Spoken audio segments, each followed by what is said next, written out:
عزت نفس اور خودی کا تحفظ۔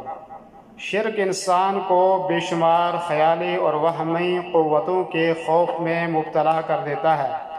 دیوی دیوتاؤں کا خوف، مظاہر قدرت کا خوف، بھوت پریت اور جنات کا خوف، زندہ اور مردہ انسانوں کے آستانوں کا خوف، جابر اور قاہر حکمرانوں کا خوف۔ اسی خوف کے نتیجے میں انسان ایسی اخلاقی اور مذہبی پستیوں میں گرتا چلا جاتا ہے کہ آدمیت اور انسانیت منہ چھپانے لگتی ہے، جبکہ عقیدہ توحید انسان کو ایسے تمام وہمی اور خیالی قوتوں کے خوف سے بے نیاز کر کے روح اور جسم کو آزادی عطا کرتا ہے، انسان کو عزت نفس اور احترام آدمیت کا احساس دلاتا ہے۔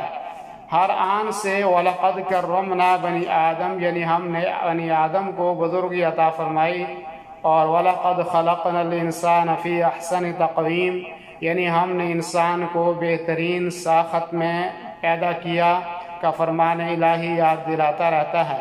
یہی عقیدہ توحید انسان کو خودی کے مقام بلند پر کھڑا کرتا ہے۔ حکیم الامت علامہ اقبال علیہ الرحمہ نے اسی نکتے کی ترجمانی درج ذیل شعر میں بڑے خوبصورت انداز میں کی ہے۔